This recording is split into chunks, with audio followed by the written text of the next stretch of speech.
The first regular season practice for the Houston Texans brought back a welcome sight. Welcome back, Mr. Anderson. Hard work, hard work, hard work, hard work, hard work, work. There you go. Hard work, work. Everybody doing it right. Hard work, work, work. That's what I say. Hard work, work, work.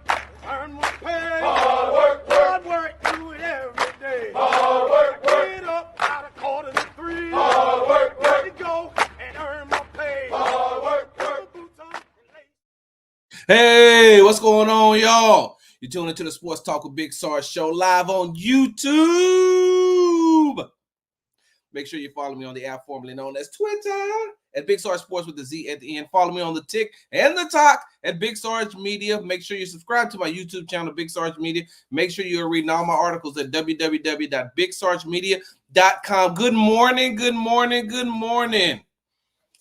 It's been a rough one for me, but we'll talk about my mental health state, a little bit later on. For those of you all know me, you know that September the 5th is a very, very, very hard day for me. And it's really weird because, my late wife, Jamila, who I'm about to talk about in just a second, used to tell me, there is no middle ground with you. There's no middle ground. There's no gray area. It's either all or it's nothing. It's either nothing or it's extreme.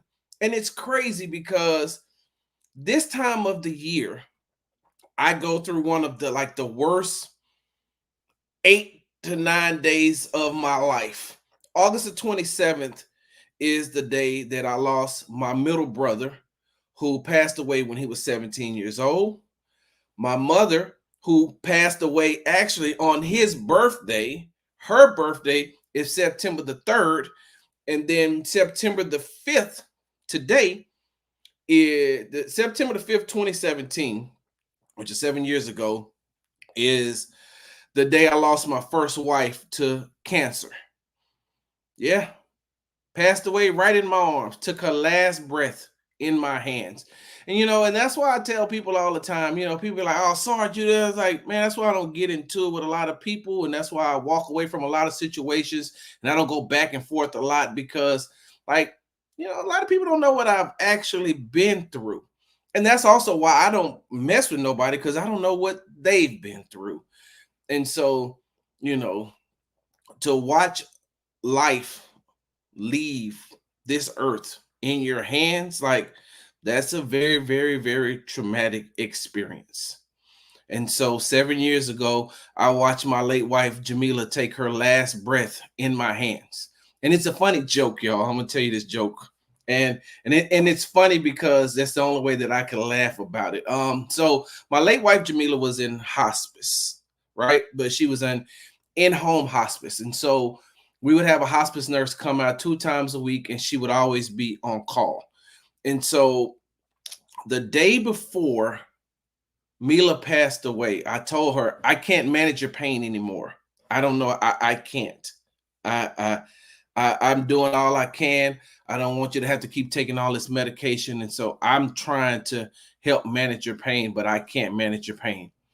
And so I told her, I was like, hey, tomorrow I'm going to have to put you in a inpatient hospice. I'm going to be there with you. I'm going to be right there with you. But, I'm going to have to put you in there. And then the next day she passed away. So I always say, she said in her mind, she's like, over my dead body. I'm not going to no hospice facility. And so, that's what I always, figured, because she had become non-responsive. So that's what I always figured that I could hear her say in the back of in the back of my mind. That's why I always laugh at that. But yeah, so my mental health is going to be good. So, I just ask that you pray. Mila has 4 kids from a previous marriage, and we have a total of 6 grandkids. So just pray. And her mother is still living, her brother and her sister. So just pray, for the family. You throw me in there if you want to. It's okay, whether you do or not. But just make sure you throw, her family in there. All right, let's go ahead and jump into this thing. So on Wednesday, the Houston Texans held their first regular season practice. as they prepare for the Indianapolis Colts on Sunday, their season opener against the Indianapolis Colts on Sunday against Indianapolis. And listen, that was a welcome sight. I'm not going to even lie. Seeing Will Anderson Jr. back on the field, it almost just changes the whole trajectory and the outlook of how you view things going into the game on Sunday. Now, many of you all remember that last year, Week 18, the Houston Texans had a win-or-go-home situation against the Indianapolis Colts, and they won the game and eventually ended up winning the division when Jacksonville lost, I think, to the Titans the very next day. So they were AFC South champions, and they were going to the playoffs. Something that no one had predicted, something that no one really thought was going to happen with the Houston Texans coming into that year. They gave them, 6-7 wins at best. I think I had them projected to win 6 or 7 games going into the season last year, but they beat the Indianapolis Colts, won that game, and went to the playoffs, won their wild card game, and lost in the division round against the Baltimore Ravens. But on Wednesday, when we were talking to Will Anderson Jr., he said that one thing that frustrates him so much is that when he goes back and he looks at that tape, he wasn't fully healthy. And one of the media members asked him about that, and that's when he said, he was like, look, and I put that clip out on my social media, he wasn't fully healthy. And he was still out on the field trying to not trying, but on the field giving his all. And so this year, this game, he's fully healthy. And that's not a good sign for Colts quarterback Anthony Richardson. That's not a good sign for running back Jonathan Taylor. That's just not a good sign, because without Will Anderson, right, you really only have to focus on, and most of you all know Will missed the last half of training camp due to an injury, right? And so Danielle Hunter, if he was going to be the only one in there, and that's not taking anything away from the other defensive ends that's on the roster, but they could have focused and shifted their focus to just stopping Danielle Hunter. But now with Will back in the game, right? I'm sorry, with Will back in the lineup, that changes the whole trajectory, because now you have to worry about those two bookends coming off the end, right? Coming off the end. And one of Anthony Richardson's strong points, one of the things that he does very well is he's able to get out of the pocket and run. Well, you're going to get out of the pocket, but you're either going to run into Danielle Hunter or you're going to run into Will Anderson Jr. And the one thing that a lot of people don't know or don't give Will Anderson enough credit for, he's really quick for a defensive end. Lamar Jackson said last year after the playoff game, hey, I didn't realize that he was that quick. He said, I didn't see that in the first game that we played against him, but in this game, he's really quick, and he wasn't 100% then. And he's like, man, I didn't expect him to get off the ball and be, towards me so quickly. So what's going to happen is Anthony Richardson is going to have to take into account, I got these two guys coming off of this end, and I gotta make a decision. That's what's so good about Will Anderson Jr. being back in the lineup. Not only does that help that defensive line, but it also helps the linebackers. It also helps the defensive backs. And if Kalen Bullock does start, the rookie safety Kalen Bullock does start, that helps him out a whole lot. That's why I've been saying throughout training camp, watching Kalen Bullock, I was like, look, you could throw him in there as a rookie, because with the amount of pressure that defensive line should get, and with the way that those linebackers play, and you also have Derek Stingley Jr. pretty much shutting down one side of the field, and so, they can try to attack on the other side, Kamari Lassiter, which is a rookie, in which he's going to have to go through his growing pains. But what works for in Kalen Bullock's favor is that with the amount of pressure that Hunter and Anderson can put on a quarterback, the quarterback doesn't have time to pick on him at safety. They don't have time because they got too many other factors to worry about. And so that's why having Will Anderson Jr. back in the lineup is, it just makes a difference. It also makes a difference for the offense as well, because when you have a defense like the Houston Texans have, and when you have a player like Will Anderson Jr. on that defense, what happens is when the Texans go 3 and out, all they have to do is try to go, all right, go to the sideline. And for the most part, hey, Don't get too comfortable, because maybe in like 7 plays, you're going to have to get back on the field, because we forced them to punt. We forced them to punt and get the ball back. So, with that being said, having Will Anderson in that lineup changes the whole trajectory on both sides of the ball. And he's a guy that when he's on the field, he's one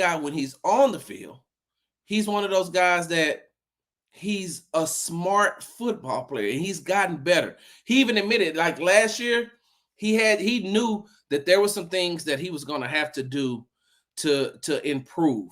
And let me remind you all of something. You realize that last season was the first time Will Anderson has ever played with his hand in the dirt consistently. Like, Will Anderson did not play with his hand in the dirt consistently when he was in college. So now he was also learning how to play with his hand. And for those of you all who don't know what the hand in the dirt means, that's just he was learning how to play from a 3-point stand. That just means he has his hand on the ground. For most of his college career, he was standing up the linebacker position. So now he's learning how to play that edge rushing position with his hand in the dirt. And look at what he did last year. He was the NFL rookie defensive player of the year. At that, he had 7 sacks and he wasn't healthy. He missed a lot of times due to health. So once he comes back fully healthy and another year up under his belt, the way that he trains, the way that he is, like, that just is going that spells trouble for the Indianapolis Colts. So it was a welcome sight to see Will Anderson Jr. back on the field. And the Texans only had one player. Safety MJ Stewart was the only player that was on the injured reserve, and that's a good thing. If the Texans want to be, and this is something, look, let me preface my statement by saying this. Injuries happen. They happen. But if the Texans want to be where they want to be, if they want to be as successful as they want to be, being injury-free is going to help them out a whole lot. I think one of the things that helped out the San Francisco 49ers, helped them make their run, is that they stayed healthy. Of course, they had little minor injuries, but they stayed healthy. And so if the Houston Texans can stay healthy, sky's the limit for this team. I was talking to Cody Davis from Locked On Texans yesterday, and we were just going through the AFC and was looking, okay, if you remove the Texans, what other teams do you see in the AFC that, the Texans could run up against and potentially lose? And of course, we said Kansas City. We said Baltimore, especially since they have Derrick Henry, and that run game with what Lamar can do and what Derrick Henry can do. They get Mark Andrews back, and they also have Zay Flowers as far as wide receiver. So they lost a huge player in their linebacker on the defense side of the ball. So we said Kansas City, we said Baltimore. Maybe later on in the season, if this Indianapolis Colts team do what they're supposed to do, you could see them. Miami, but with Miami, so my thing is, Miami is, if they can't outscore you, then they're not a good team. I mean, that's just how it is. If they can't outscore you, then they're gonna have problems. And if they, let's just say, because the Dolphins and the Texans play the latter half of the season, like within that last 4-game stretch that they have, they play the Dolphins. And if the Texans can get their running game going with Joe Mixon, it's going to be a long day for the Miami Dolphins, because if you can control the ball, you can beat the Miami Dolphins. I digress. So, like I said, having a clean bill of health for the Houston Texans is very good heading into this first game against the Indianapolis Colts, who, and there's a lot of people. There's some people who just think that it's going to be a blowout. Some people know that it's not, because the Indianapolis Colts have a great head coach who has a great offensive mind. Like, he is very good at being able to, he can make plays up on the fly. So it's going to be very good. So, like I said, it's good to have Will Anderson Jr. back out there. On today, the Houston Texans will practice early, and then we'll get a chance to talk to offensive coordinator Bobby Slowett, and we'll get a chance to talk to defensive coordinator Matt Burke, special teams Frank Ross. Oh, side note. So, y'all remember I called long snapper and captain John Weeks' old dog. I got a chance to speak with him on yesterday, and I said, hey, before you find out any other way, I called you an old dog. He said, Sarge, you ain't lying. He said, hey, man, I've been around this game for a long time. I said, look, I'm almost 53 years old. I understand. And he was like, no. He said, I don't take that as I don't take that as you talking about me. I take that as a compliment, meaning that I've been around a long time. I think he said he's 2 years older. No, he's 4 years older than Frank Ross, which is his positions coach. I think he said he's like 6 years older than the assistant. And then he said, and I played with my head coach 2 seasons. He said, my head coach, I played with him.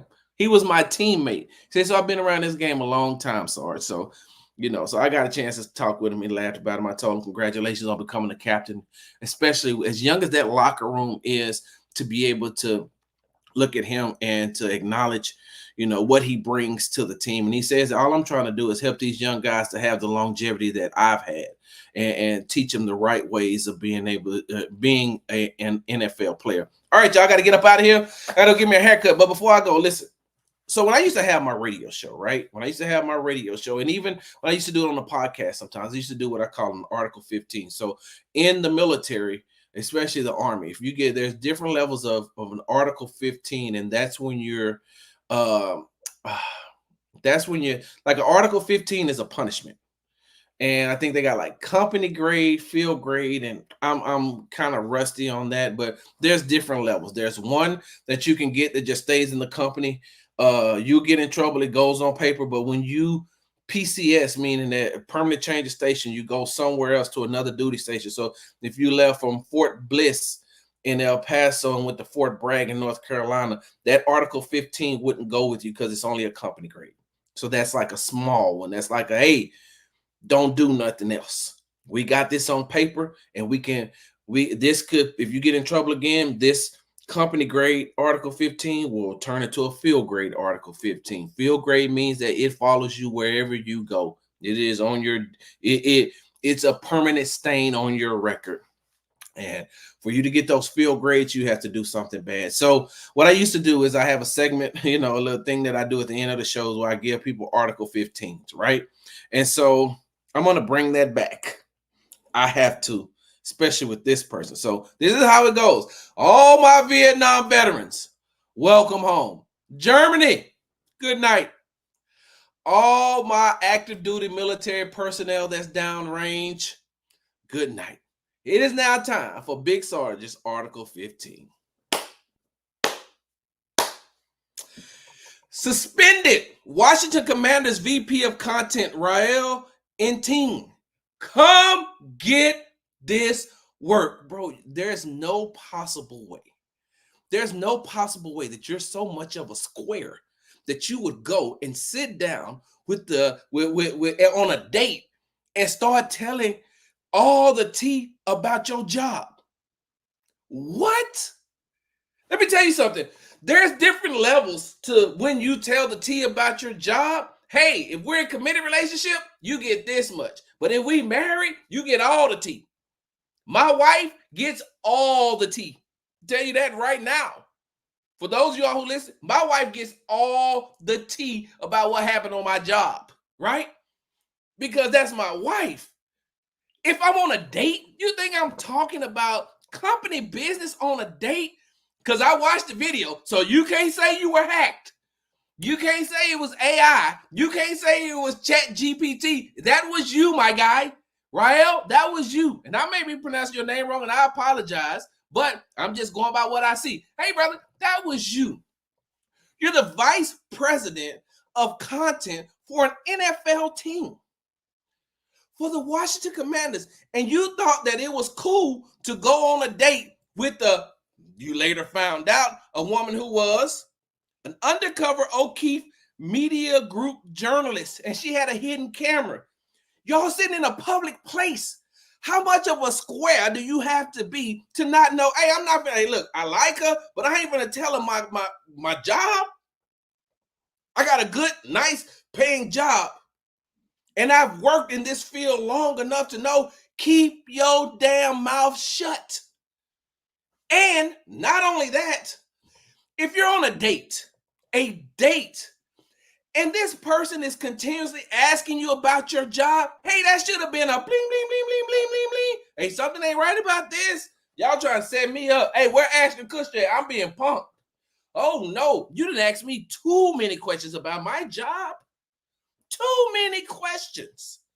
So how are you, the VP of content for the Washington Commanders for an NFL team, and you get yourself caught up like this? Let me tell you some of the things that I heard him say on that video. Black Commander players are homophobic. NFL players are dumb as hell. Fans are high school educated alcoholics and their mouth breathers. Commanders players are very low income African Americans. Hey, I thought things were supposed to change when Dan Snyder sold the team. I thought that was supposed to happen. That didn't happen. You done put your team back into the light where they were when they were with Dan Snyder and all that foolishness that he had going on. And the Commanders have a really good team. They got a really good team. A really good team. I like the Commanders. I'm a Dallas Cowboys fan, and I have the Commanders over the Cowboys this year. With the rookie quarterback that they have, with the former defensive coordinator from the Dallas Cowboys, that's their head coach now. They got 2 good defensive tackles. They got a very good wide receiver. They got a very good running back. Like, they got everything in place to take that next step. My predictions right now, I have the Eagles, and then I have the Commanders, then the Cowboys, and the Giants. So you want to be in a positive light. You want to be. But you, square, and I keep calling you a square because how do you get yourself caught up like this? How? Did you miss the trainings? Did you miss the meetings? Did you miss everything that said, hey, guess what? Keep everything in-house. Don't go back and start talking about this different type of stuff. And Ricky, I see you came late. Andrew, I see you came late. In the beginning of this live show, I was talking about how Will Anderson, it's great to have Will Anderson back, how he's going to change the trajectory, how he helps the offense and the defense. How he helps the defense and the offense, and especially in this game. So I've talked about the Texans stuff. Y'all got to go back and listen to it. Ricky, you're familiar with what I do. I'm doing my Article 15 talking about the Washington Commanders VP of Content, Raul Entienne, who got caught up on camera talking to an undercover, which he thought he was on a date. Oh, she must really like me. Oh, she's so interested in me. She keeps asking me about my job. Are you crazy, guy? Like, there's no possible way. Like, you ain't never really been on too many dates, have you? You ain't never was really that guy in high school who was dating, or that guy in college who was dating, or when you were with the Jets or when you were with the XFL. You really wasn't doing too much, were you? Because there's no possible way you sat there with that young lady and she's asking you questions like a journalist, and you're steady. Oh, man. Black Commander players, they're so homophobic. Oh, my God. Jerry Jones, he's racist and he's homophobic. These aren't my words. These are this guy's words. You can go watch the video yourself. The fans are educated alcoholics and their mouth breathers. NFL players are dumb as hell. Like, you're dumb as hell, sir. Why? Why would you do that? How could you not see what was going on? And that's why I gave you the Article 15 for today. That's why you get the Article 15. Because now you have told, like, they've suspended you.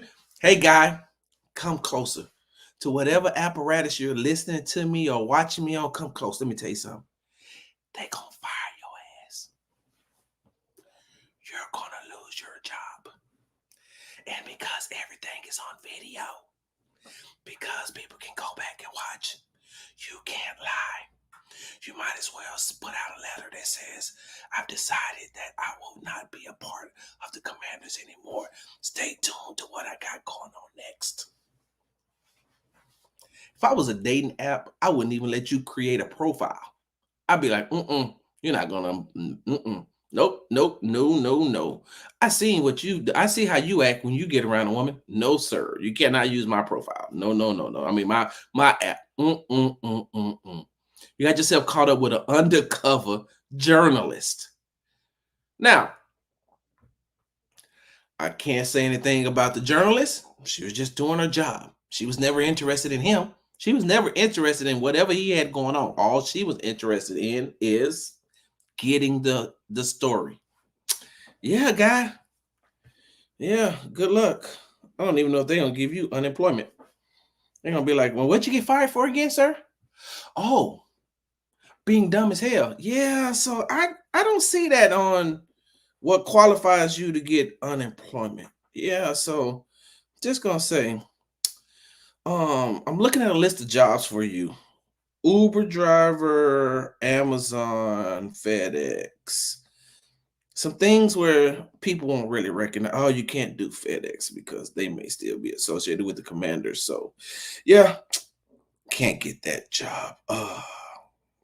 How good are you? How good is your customer service as far as fast food is concerned? Yeah, I can probably get you a job on the West Coast where they pay like 15, 17, $24 a hour for minimum wage. Yeah, I can get you one of those jobs. I got to get up out of here, y'all, because I got to go to practice, the Texans practice. I got to go to these press conferences. We got open locker room today, so hopefully we'll get a chance. I think today we're talking to Stephon Diggs, and so, yeah, I got to go get chopped up because, Sarge got to be, suited and booted, looking good, looking fly for the season opener for the Houston Texans and Indianapolis. So yes, I will be there. For those of you all who are new to this platform, new to knowing Big Sarge travels too.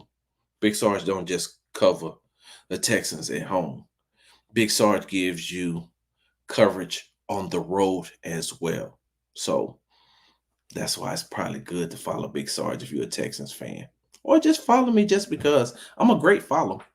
All right, I got to get up out of here because my cousin cuts my hair. And if I'm not there on time, he going to be looking at me upside my head. And one thing you never want to do is piss off your barber or your beautician because they control how you look. Make sure you follow me on the app formerly known as Twitter at Big Sarge Sports with the Z at the end. Follow me on the tick and the talk at Big Sarge Media. Follow me. And I'm on Instagram too, Big Sarge Sports with a Z. Make sure you subscribe to my YouTube channel at Big Sarge Media, and make sure you're reading all my articles on www.bigsargemedia.com. For those of y'all who came late and just like, what the hell Sarge talking about? Who did what now? This man went on a date and said, what start doing, huh? Wait, hold on. What I miss? Hey, just rewind. Go to YouTube, subscribe, and rewind. Guess what, y'all? It's like been a couple of days in a row. We've been talking here in the morning. And guess what? It ain't going to stop. I'm here now. I'm back. And that's trouble for a lot of people out there because I am back. But I'm out. Hard work. Hard work. Hard work. Hard work. Hard work.